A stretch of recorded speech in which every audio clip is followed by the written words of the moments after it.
AI Sora 2 is here, right? Claude Agent Skills, Perplexity Comet, right? Now, the only thing that I would change about this is I want it on today's news, right? I don't want it on like last week's or last 7 days, because I know how quickly when you generate the ideas, try to come up with new ideas from the last 24 hours of releases, right? AI update releases, maximum 48 hours. Amazing AI tools with AI Studio, and it's free, and you can connect to the internet and that sort of thing. So it's really, really cool. And I want to show you some real life use cases. Like, for example, this tool should save a lot of time. Steven says filtering the copy and paste for ChatGPT was genius. That's what we're talking about. It does save a lot of time. Otherwise, like, it'd be so annoying to just type that out manually or edit it manually and that sort of thing. So we're going to wait for that to go now. By the way, if you want the example prompt for this, I'll put it inside the AI Money Lab notes as well, so we can just focus on the best ones, the newest ones. So, for example, new Microsoft Copilot update. I know they just rolled out something new, and you can see here update rolled out in the last 24 to 48 hours. Nice. All right. Here's the interesting thing: is like, I always used to rely on custom GPTs, but I actually kind of prefer AI Studio now. Like, it's better because it's a better form of the AI, and it just seems like easier, but also the UI is nicer too, right? So for example, if we go over here and we open up that shareable link, we can go straight to AI Studio and we've got it, right? You can save this to GitHub if you want to make it open source for everyone in the world, or you can actually deploy it, right? So you can deploy it to a Google Cloud project, like you can see.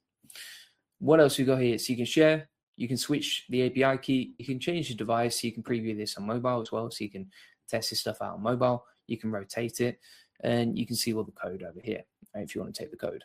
So it's really, really cool, super easy to use, super easy to build, and very, very practical, and find live stream video ideas whenever I need to. So I've shown you the YouTube title optimizer. I've shown you how to build a tool using the live stream video generator. Now, when you're doing this as well, you want to just iterate, right? So you saw how I iterated based on like making sure that it categorized the latest update by the date. That's what you want to do as well. And the beautiful thing about this is, you can build it very quickly. It's quite easy to use. It's better than, a lot of these other tools. When I've tested it versus Bolt or versus Lovable, I tend to get better outputs from Gemini Studio. And this is something that I do every single day, or my team does every single day. So for example, if we take this title over here, I'm going to take that, plug it in over here. We're going to click generate titles.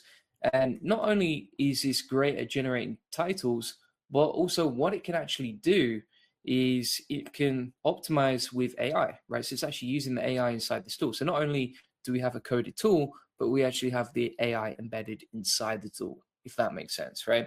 And so you can basically build any SaaS you've got an idea of, as long as you simplify it. That's the main thing. You don't want to go crazy. So for example, Google AI Studio just killed every coding tool. Here's why.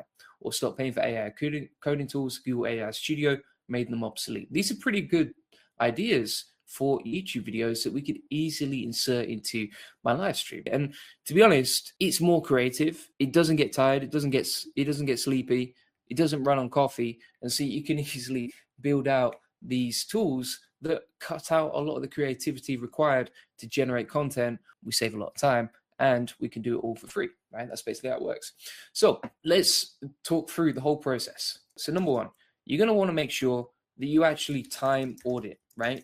Where are you spending your time? How can you automate that, right? So where are you spending most of your time? That's basically, I would simplify that as much as possible. So for example, for me, I actually have a timer on another tab every time I do another job. And then I know, okay, here's where my time's going. Okay, here's what I need to automate next. And as you spiral upwards, and as you figure out, okay, what do you automate, delegate, and eliminate, you just get more and more and more leverage. Start with this time audit, then figure out what you need to automate, which the time audit will tell you, and then build, right? And start putting your ideas into Gemini AI Studio.